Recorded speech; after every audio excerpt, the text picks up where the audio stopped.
Thân chào cả nhà, không nên xem chùa đâu đó. Nhớ đăng ký, like, comment để ủng hộ team nha. Ở thị trấn chúng tôi, Hoàng Thổ, người bán thịt heo, bị rớt. Thi thể của ông ta bị nhét vào thùng vắt của máy giặt. Chỉ có tôi biết rằng hung thủ không phải là người, mà chính là cái máy giặt đó. Đó là vào cuối năm 1999.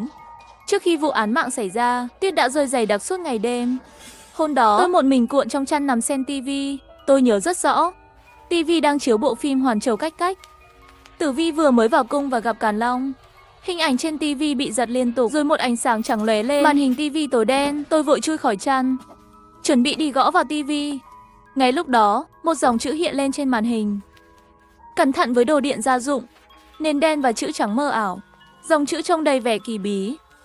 Tôi còn chưa kịp sợ hãi, tivi nhấp nháy vài cái, rồi hình ảnh trở lại bình thường. Tử Vi và Càn Long lại ôm nhau trong niềm vui đoàn tụ. Tôi nghĩ có lẽ mình hoa mắt nên không để ý nữa. Ngày hôm sau, bố tôi vội vàng chạy về nhà, kéo tôi ra khỏi chăn một cách gấp gáp. Thấy tôi không thiếu chân tay gì, ông lại đẩy tôi vào chăn. Bố ơi! Sao vậy? Tôi ngáp một cái. Con đang ngái ngủ. Bố nói với tôi, Hoàng Thổ bán thịt heo ở thị trấn đã chết rồi. Cảnh sát đang tìm hung thủ. Con ở yên đây ngoan ngoãn nhé. Bố đội nón lông, nhắc đi nhắc lại lần nữa. Dù ai gõ cửa cũng đừng mở. Coi như nhà không có ai, rồi vội vàng mặc đồ ấm và ra khỏi nhà. Tôi chạy sang nhà hàng xóm, gọi bạn thân Lôi Tử, cùng đi xem vụ án ở nhà Hoàng Thổ. Cả thị trấn đều biết Hoàng Thổ chẳng phải người tốt. Ông ta thường xuyên uống say bí tỉ và oánh vợ mỗi khi nhậu say. Nhưng lần này lại có vẻ nghiêm trọng hơn. Khi đến hiện trường, từ xa đã nghe thấy tiếng vợ ông ta khóc lóc. Giữa những người mặc đồng phục quân đội xanh lá và đội mũ tròn lớn đang giữ trật tự, đám đông vây quanh kín mít. Chúng tôi không thể chen vào nổi. Cái chết của lão Hoàng thật kỳ lạ. Một người đàn ông thì thầm với bạn mình, hôm qua trời còn đổ tuyết lớn đến thế, vậy mà hôm nay ông ta lại chết một cách bí ẩn. Một người đàn ông lắc đầu thở dài, ai mà ngờ được chứ. Hiện trường hoàn toàn không có chút âm thanh nào. Không lẽ hung thủ biết bay? Người bạn của chú Trung Liên đồng tình nói. Một lát sau, đám đông bắt đầu xôn xao. Tránh ra, một người đội mũ tròn lớn dẹp đám đông sang hai bên. Một vài người khác đội mũ tròn lớn, khiêng ra một chiếc máy giặt đầy vết máu và đặt lên thùng xe tải. Cũng như mọi người khác, tôi chăm chú nhìn chân chối vào chiếc máy giặt đầy vết máu đó. Tôi có một cảm giác kỳ lạ, như thể chiếc máy giặt ấy đang mỉm cười với tôi. Khi tôi và Lôi Tử trở về gần nhà, tình cờ gặp bố tôi đang hớt hải đi ra. Này, thằng nhóc, bố bảo ở nhà mà không nghe à? Ông tét tôi một cái, rồi kéo tôi về nhà. Đừng oánh nữa mà, con chỉ đi xem cho vui thôi. Tôi cười ngượng, xem cái gì mà xem, mù cũng nói lão Phùng bị chúng ta. Con dám tò mò chen vào làm gì? Ông mù là một thầy bói thực thụ, nói là đoán việc cực kỳ chuẩn. Trước kỳ thi cuối kỳ, bố tôi còn tìm ông để đoán điểm thi của tôi. Nhưng tôi làm bài không tốt, kết quả là bị bố oánh một trận. Bị oánh đau, hôm đó tôi không tập trung làm bài, đúng là oan nghiệt. Về nhà lại ăn thêm một trận đòn. Mẹ tôi còn hỏi sao lại phải oánh. Đánh cả ngày trời cũng chưa đủ sao. Bố đưa tôi về nhà, rồi ngồi lên giường than thở. Tivi nhà mình không bật được nữa rồi. Tôi cảm thấy bất an, nhưng vẫn bảo sao lại thế được. Hôm qua con còn xem rất bình thường mà. Thì ra là chưa cắm điện. Bố đi quanh tivi rồi cắm lại phích cắm, sau đó bật điều khiển. Tivi sáng lên, bố chuyển kênh phim, vừa hút thuốc vừa nhìn chằm chằm vào màn hình. Kỳ lạ thật, tôi hoàn toàn không nhớ lúc nào đã rút phích cắm. Nếu phích cắm đã rút từ trước, thì sao tôi lại xem tivi được? Tôi giấu cảm giác bất an. Bố rời khỏi giường để vận động, rồi hỏi tôi, sao mẹ con chưa về nhỉ? Tôi cũng nhún vai nói làm sao con biết được. Hay là để con qua nhà dì ba. Bố gật đầu đồng ý, nhưng dặn tôi phải cẩn thận khi đi. Đừng có tò mò quá đấy. Tôi gật đầu và chuẩn bị đi ra ngoài. Nhanh mặc quần áo vào, chúng ta cùng đến nhà dì ba xem sao. Dì cả đâu rồi? Dì cả mở một tiệm tạp hóa ở sân trước và chuyển phòng sau thành phòng oánh cờ. Khi tôi và bố chưa vào đến sân nhà dì ba, từ xa đã nghe thấy tiếng oánh mặt trược. Một vạn, toàn thanh, cổng trống, long đơn. Tôi nhận ra tiếng hô chiến thắng đó là của mẹ, với giọng cười đặc trưng của mẹ, không thể nhầm lẫn. Tôi chạy nhanh vào sân và đi thẳng vào phòng sau, kéo tấm rèm ra. Trong phòng chỉ có một bàn mạt trược đang mở. Tiếng quân mạt trược va chạm vang lên rõ ràng, khiến tai tôi ù lên vì âm thanh. Khi tôi nhìn về phía máy mạt trược, tôi hít vào một hơi lạnh. Các ngón tay của mẹ và dì đều dính đầy máu, dòng máu đỏ thẫm lan ra khắp các quân mạt trược. Nhưng họ vẫn cứ tập trung vào ván bài. Tôi hoảng hốt lao tới và nắm lấy tay mẹ. Mẹ ơi, đừng chơi nữa. Mẹ liếc nhìn tôi một cái, rồi đẩy tôi ra ngoài. Để yên mẹ thằng cái đã. Một lát nữa mẹ kiếm tiền học cho con đây này. Mẹ không thèm nhìn lại và tiếp tục đánh bài, quân nhất đồng. Đúng lúc bố bước vào, nhìn cảnh tượng này với vẻ hoảng sợ. Ngay cả bố, người khỏe mạnh, cũng không kéo nổi tay mẹ ra khỏi bàn. Bị chúng ta rồi, chúng ta phải đi tìm ông thầy bói. Bị chúng ta rồi. Máy giặt, mặt trược, đột nhiên tôi nhận ra điều quan trọng. Nguồn điện của máy mặt trược ngay cạnh tôi. Tôi định rút phích cắm thì bất chợt, cảm giác nguy hiểm mạnh mẽ khiến tôi dừng lại. Tôi lùi lại một bước, lập tức một tiếng rít vù vù vang lên. Một quân mặt trược bay sượt qua mặt tôi và đập mạnh vào tường, tạo thành một vết lõm trên tường gạch đỏ. Người chơi vẫn tiếp tục, như thể không có chuyện gì xảy ra. Tôi sợ hãi đến run rẩy toàn thân. Bố ôm chặt lấy eo mẹ, cố kéo mẹ ra khỏi ghế, nhưng mẹ không hề nhúc nhích, vẫn tiếp tục cười và oánh ra quân bài đỏ rực. Con trai, nhanh lên! Bố nghiến răng ra lệnh qua kệ răng. Tôi gật đầu và chạy vội ra khỏi phòng. Nhưng tôi không định đi tìm thầy bói mù. Tôi nhớ ra, công tắc cửa tiệm của dì ba nằm ở quầy tạp hóa phía trước. Tôi nhanh chóng kéo cửa cuốn xuống, vừa làm xong thì nghe thấy tiếng rên rỉ cùng tiếng kêu đau đớn của dì ba và mọi người. Bố dìu mẹ, tôi dìu dì ba, đưa mọi người vào phòng cấp cứu nhỏ. Theo lời mẹ và dì ba kể lại, họ hoàn toàn không nhận ra mình đã oánh bài suốt một ngày một đêm và không thấy đau đớn gì cho đến khi máy mặt trược bị mất điện. Thì cơn đói, mệt mỏi và đau đớn mới ùa về, cảm giác kiệt quệ ập tới, khiến họ suy sụp ngay lập tức. Sau đó, tôi và bố đưa mẹ về nhà nghỉ ngơi, rồi chạy thẳng đến chỗ ông thầy bói mù. Hơn 1 giờ sau, ông thầy mù cùng bố tôi bước vào nhà. Ông mù nhăn mặt ngửi ngửi, rồi khẽ cười lạnh. Đây là tà khí quấy phá.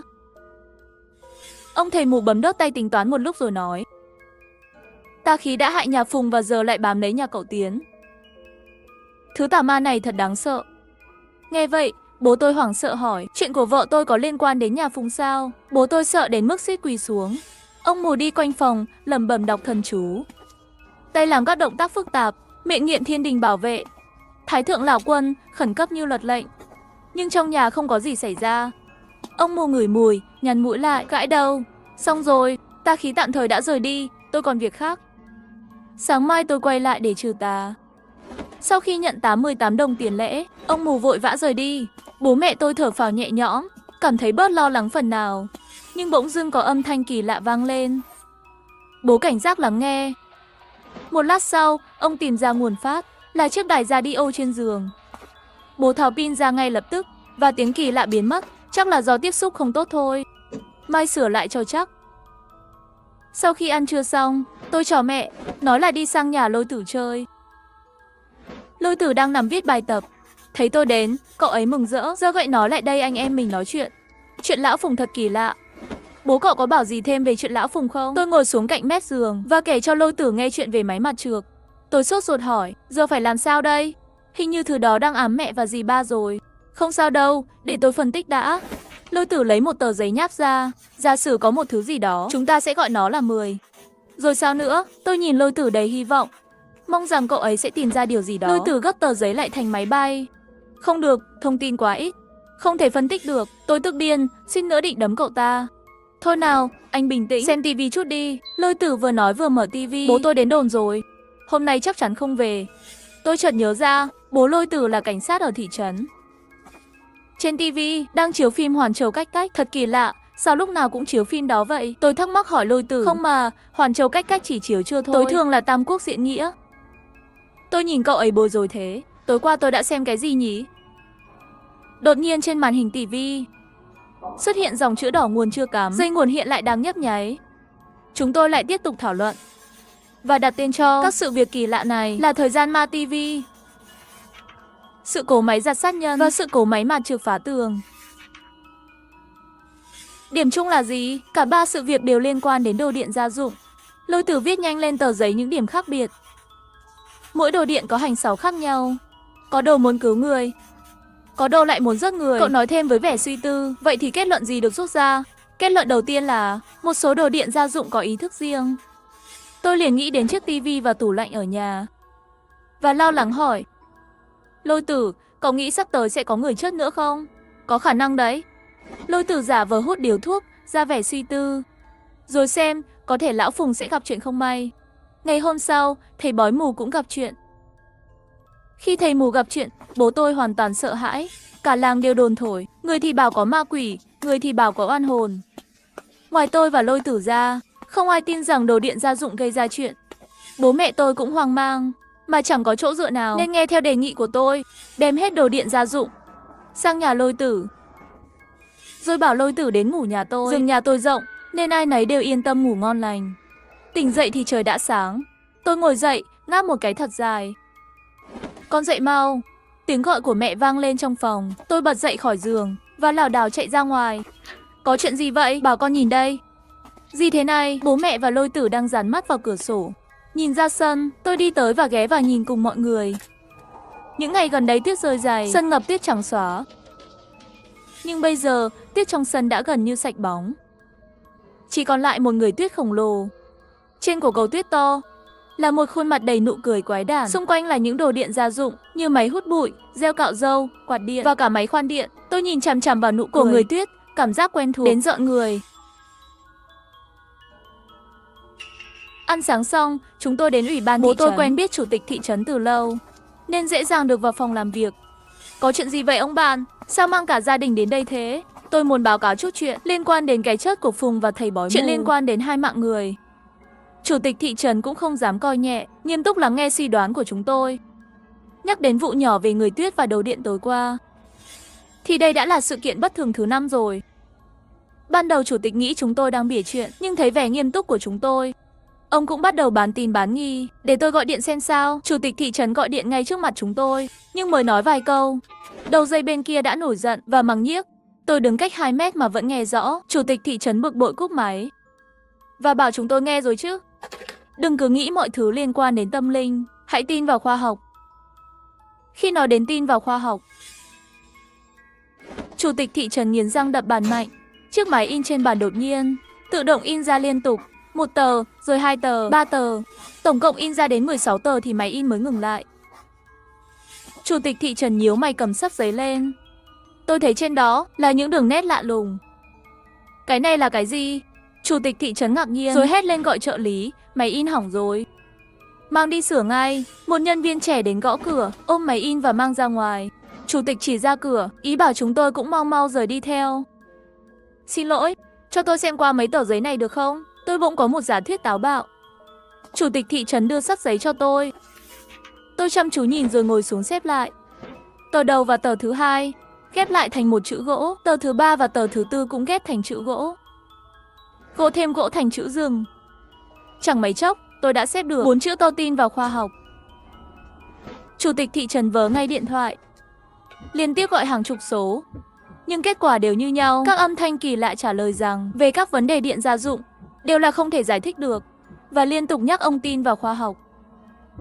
Thậm chí khi gọi đội cứu hỏa thành phố, đường dây đổ chuông 2 lần, đối phương vẫn khẳng định là người máy của đội cứu hỏa và khuyên ông tin vào khoa học. Một lúc sau, chúng tôi bắt đầu nhận ra điểm mấu chốt. Điện thoại cũng là đồ điện gia dụng. Cả chiếc điện thoại màu đỏ này đều đang giả giọng người để trả lời các câu hỏi của chủ tịch, giống hệt cái đài của ông thầy bói mù. Chủ tịch thị trấn cuối cùng cũng tin lời chúng tôi. Cả bố mẹ tôi cũng vậy, chủ tịch. Cả 5 người chúng tôi trốn trong văn phòng của ông và cố gắng tổng hợp các quy tắc của sự việc. Trong văn phòng, mọi đồ điện gia dụng đều bị ném ra ngoài. Chúng tôi dùng giấy bút để ghi chép và tổng kết. Quy tắc: khi đồ điện hoạt động, hãy kiểm tra xem đã cắm điện chưa. Nếu thấy đồ điện hoạt động khi chưa cắm điện, hãy tránh xa ngay. Cậu bạn Gia Minh kể về vụ tivi tự chạy và sự cố với máy giặt, vụ án giết người. Quy tắc 2: khi sử dụng thiết bị điện, hãy chú ý thời gian sử dụng. Nếu thấy ai đó xáo phạm cách dùng bình thường của thiết bị, hãy ngắt nguồn từ nơi thiết bị không thấy được. Bên dưới ghi chú nhỏ về sự cố máy đánh bài. Quy tắc 3: không chỉ có người mới dùng âm thanh và chữ để truyền tin. Hãy cố gắng giao tiếp trực tiếp và xác minh nguồn thông tin cẩn thận. Bên dưới có ghi chú về vụ máy thu thanh nói chuyện và sự cố vừa xảy ra với máy in và sự cố điện thoại lừa gạt. Quy tắc 4: nếu không có chúng có thể sẽ tự tìm đến bạn. Quy tắc này được ghi chú bằng bút đỏ. Phía dưới còn thêm ghi chú về sự cố với các thiết bị nhỏ tạo hình người tuyết. Quy tắc lỗi: hầu hết thiết bị điện không có ý thức, một số ít có ý thức. và có tính hung hãn. Rất ít thiết bị có ý thức, là hướng về con người. Quy tắc này cũng được ghi chú bằng bút đỏ. Cần bổ sung gì nữa không? Chủ tịch hỏi. Chúng tôi nghĩ một lúc và chưa có thêm ý kiến. Bèn triệu tập nhân viên thị trấn, viết và phát tán các quy tắc, dán khắp mọi ngõ ngách trong thị trấn, để cảnh báo mọi người. Nhưng rồi chúng tôi phát hiện ra, thị trấn đã rối loạn, hàng chục thiết bị gia dụng bắt đầu xuất hiện tình trạng kỳ lạ. Thậm chí lại có thêm người mất mạng. Ông Lý bán thủy sản bị nhốt trong tủ đông, suýt chớt cóng. Bà Vương ở khu nhà hoa bị bỏng do chăn điện. Thảm nhất là ông Châu trưởng trạm điện bị công tắc đèn nhấn chìm chớp. Tôi có câu hỏi. Lôi Tử bảo tôi các thiết bị này hoạt động riêng lẻ hay có một mục tiêu chung? Chắc là mục tiêu chung. Tôi nghĩ máy in và điện thoại ở văn phòng chủ tịch dường như phối hợp với nhau. Đúng vậy, chúng ta cần tìm ra điểm chung của những thiết bị này. Tôi đáp và Lôi Tử sờ cằm nghĩ. Thiết bị điện đều cần nguồn điện. Tôi nói bâng quơ. Nghe như một câu thừa thãi. Lôi Tử đáp. Nhưng không thừa đâu. Trưởng trạm điện chớp có lẽ không phải ngẫu nhiên. Sao lại đến trạm điện cơ chứ? Trạm điện đáng sợ sao? Lôi Tử nắm lấy tay tôi, giọng run run nói. Sợ gì? Ở đây đâu có thiết bị điện đâu. Tôi bật lên, trèo qua bức tường một cách dễ dàng. Lôi Tử cũng nghiến răng trèo theo. Lão Phùng nóng tính, hay gây rối, người ghét ông ta cũng không ít. Vô Hạ sống bằng nghề đào lửa xem bói. Đắc tội người khác cũng là bình thường. Nhưng trưởng trạm điện, một người hiền lành, sao lại bị hại? Tôi và Lôi Tử lặng lẽ tiến vào bên trong. Tôi để ý thấy phía trên cửa có một chút ánh sáng đỏ. Ngay sau đó, ánh sáng từ camera giám sát yếu đi.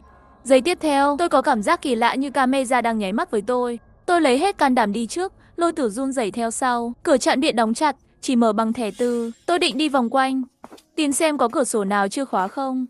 Đột nhiên nghe tiếng tách. Tôi ngước lên nhìn. Cửa trạm điện đã mở ra. Anh, có vẻ như có ai đang chỉ đường cho mình. Đúng vậy, Lôi Tử nói. Tôi cũng có cảm giác đó. Trực giác cho tôi biết người này không có ác ý. Dù vậy, tôi vẫn quyết định tin vào trực giác. Bước vào trạm điện, tôi và Lôi Tử như trong phim, dán sát người vào tường để di chuyển. Chúng ta nên đi đâu? Lôi Tử khẽ hỏi. Tôi cũng không biết, chắc là phòng tài liệu hoặc lưu trữ. Này, hình như tôi biết phải đi đâu. Tôi dừng lại, quay lại nhìn Lôi Tử. Cậu ta chỉ về một hướng. Đó là biển thoát hiểm, có đèn xanh chỉ dẫn. Điều kỳ lạ là mũi tên trên bảng cứ nhấp nháy, như thể đang chỉ đường cho chúng tôi. Chúng tôi đi theo hướng mũi tên chỉ. Khi không thấy biển thoát hiểm, sẽ có một đèn nhấp nháy chỉ tiếp. Chẳng mấy chốc, chúng tôi đến tầng hầm của trạm điện, nơi có phòng lưu trữ. Tôi và Lôi Tử tiến đến gần phòng lưu trữ. Cửa phòng lưu trữ khẽ mở ra, như thể ai đó đã chuẩn bị sẵn cho chúng tôi. Tôi và Lôi Tử liếc nhìn nhau, gật đầu đồng ý. Chúng tôi bước vào, bên trong tối om. Chúng tôi đi theo hướng mũi tên chỉ. Chẳng mấy chốc, chúng tôi đến tầng hầm của trạm điện, nơi có phòng lưu trữ. Cửa phòng tự động mở ra, đèn trắng trong phòng cũng tự động bật sáng. Chúng tôi lần lượt mở 7-8 hộp hồ sơ. Ngoài thông tin nhân viên và lịch làm việc, nhiều nhất là vài tấm khen thưởng. Cũng không thấy điều gì bất thường. Vậy tôi nên xem hộp hồ sơ nào đây? Tôi lớn tiếng nói. Làm sao tôi biết được, nhỏ tiếng thôi. Lấy Tử ngồi bệt trên sàn xem hồ sơ, khẽ nhắc. Tôi đâu có nói với cậu, đá nhẹ vào cậu ấy một cái, rồi nói to tiếp. Cậu đưa chúng tôi đến đây, chắc chắn là muốn chúng tôi xem cái gì đó, đúng không? Không cần phải yên lặng như vậy đâu, không có ai đâu. Nếu câu trả lời là đúng, hãy để đèn trên trần chớp một cái. Vừa nói xong, đèn trên trần đã chớp liên tục. Tôi nói chuyện với không khí, và đèn trên trần đáp lại bằng cách chớp, khiến cuộc đối thoại thêm phần kỳ dị. Theo hướng dẫn của đèn, tôi lấy ra một hộp hồ sơ mới tinh. Tên: Lữ Gia Minh. Giới tính: nam, tuổi: 20, mã nhân viên: 4396. Tên Lữ Gia Minh khiến tôi sửng sốt. Tôi mở hộp hồ sơ, chỉ thấy một tờ giấy mỏng. Ngày vào làm: tháng 4 năm 1997, ngày nghỉ việc. Tháng 12 năm 1999, lý do nghỉ việc, tự động nghỉ. Lấy Tử ghé sát lại nhìn vào hồ sơ, suy nghĩ điều gì đó, rồi đập tay vào đùi, làm tôi giật cả mình. Ôi trời, Lữ Gia Minh, chẳng phải chính là anh Minh sao? Tên: Lữ Gia Minh. Giới tính: nam, tuổi: 20, mã nhân viên: 4396. Lữ Gia Minh, cái tên này sao nghe quen quá. Tôi mở hộp hồ sơ ra, nhưng chỉ thấy một tờ giấy mỏng. Ngày vào làm: tháng tháng 4 năm 1997. Ngày nghỉ việc, tháng 12 năm 1999. Lý do nghỉ việc, mất tích, tự động nghỉ. Lôi Tử nhìn chăm chú vào hồ sơ này, có vẻ suy nghĩ. Đột nhiên, anh ta đập đùi một cái, hét lên, trời ơi, Lưu Gia Minh, chẳng phải là Minh ca sao? Lúc này tôi mới nhớ ra, Minh ca có vấn đề về trí tuệ. Trí tuệ của anh ấy chỉ tương đương với một đứa trẻ 3 đến 4 tuổi. Bố mẹ của Minh ca đã gửi anh ấy vào viện phúc lợi. Bố của Lôi Tử là cảnh sát, trong lúc tuần tra đã gặp Minh ca lang thang. Ông đã sắp xếp cho anh ấy vào viện phúc lợi. 6 năm trước, tôi và Lôi Tử chỉ mới 8 tuổi, chơi đùa trên đường phố. Lôi Tử vô tình làm rơi chiếc vòng sắt mà bố tôi đã làm cho tôi. Chiếc vòng rơi xuống giếng. Tôi đau lòng đến mức khóc òa lên. Tiện thể cũng đánh Lôi Tử khóc nức nở. Lúc này, Minh ca, 14 tuổi, tình cờ đi ngang qua, không nói lời nào, anh ấy chui ngay xuống và lấy chiếc vòng lên. Từ hôm đó, chúng tôi trở thành bạn bè. Sau này, tôi và Lôi Tử vào cấp 2. Chỉ về nhà vào kỳ nghỉ hè và đông, rất ít khi gặp Minh ca. Bố tôi kể, cơ quan có chương trình việc làm cho người khuyết tật. Đừng nhìn Minh ca có vẻ ngốc, nhưng sau này sống tốt hơn khối người. Nhưng hiện tại, các dấu hiệu cho thấy Minh ca có liên quan đến sự cố thiết bị điện gia dụng. Chẳng lẽ Minh ca đã gặp chuyện không may? Tôi cảm thấy lo lắng tột độ. Chiếc bóng đèn trong phòng chớp nháy điên cuồng, như xác nhận giả thuyết của tôi. Khi Lôi Tử rời đi, chúng tôi lập tức chạy về nhà anh ấy. Cả hai gia đình để đồ điện vào một nơi. Tôi bật chiếc tivi lên, quả nhiên trên màn hình hiện lên khuôn mặt Minh ca. Nụ cười của anh ấy vẫn rạng rỡ như trước, nhưng tôi có thể cảm nhận được Minh một chút ấm áp. Chuyện này là sao? Anh đang ở đâu? Anh ấy chỉ cười và không trả lời. Anh muốn nhắn nhủ điều gì? Tôi hỏi trong sự sốt ruột. Đừng lo, hãy cẩn thận với đồ điện. Tại sao? Chuyện gì đang xảy ra? Tôi gặng hỏi. Vì các em là người tốt, và anh chỉ muốn bảo vệ. Bảo vệ? Ý anh là gì? Trừ khử kẻ xấu. Ha ha, trừ khử kẻ xấu. Sáng hôm sau, tôi và Lôi Tử chạy đến đồn cảnh sát và tìm bố của Lôi Tử. Dưới sự điều tra của bố Lôi Tử và các chuyên viên cấp thành phố, sự thật cuối cùng cũng được làm sáng tỏ. Trưởng sở điện lực, ông Chu, lâu nay còn biển thủ lương của Minh ca. Khi Minh ca đòi lại tiền lương, hai bên đã xảy ra xung đột lớn. Minh ca tình cờ biết được việc tham nhũng của ông Chu và dọa sẽ báo cáo lên cấp trên. Điều này khiến ông Chu vô cùng lo sợ, dẫn đến việc lên kế hoạch sát hại Minh ca. Sau khi Minh ca qua đời, ông Chu đã nhờ người giúp thủ tiêu xác và mua chuộc những người liên quan để che giấu sự thật. Trong thời gian đó, tất cả những ai từng mua thịt lợn từ ông Phùng đều bị ngộ độc thực phẩm và nôn mửa. Trong kế hoạch trả thù của Minh ca, không ai là vô tội. Ông thầy bói đã nhận tiền của ông Chu để làm lễ siêu thoát cho Minh ca, nhưng lại không báo sự việc với cảnh sát. Khi Minh ca lang thang trên phố, ông Tam đã đập vỡ bát xin ăn của anh. Hai người bạn chơi bài của ông ta còn cười nhạo Minh ca. Ông Lý bán hải sản, từng lừa Minh ca ăn cá sống nhiễm độc, khiến anh suýt mất mạng. Bà Vương ở viện phúc lợi từng đánh Minh ca không biết bao nhiêu lần. Minh ca nói mẹ tôi cũng không phải vô tội. Bà từng nhiều lần cấm tôi chơi cùng anh ấy. Mức độ trả thù của Minh ca tùy thuộc vào mức độ tội ác của từng người. Về người làm người Tuyết, Minh ca từng nói với tôi, em trai, sau này lớn lên, chúng ta sẽ cùng làm một đống người Tuyết. Nhưng giờ, Minh ca chỉ còn lại trong ký ức của tôi.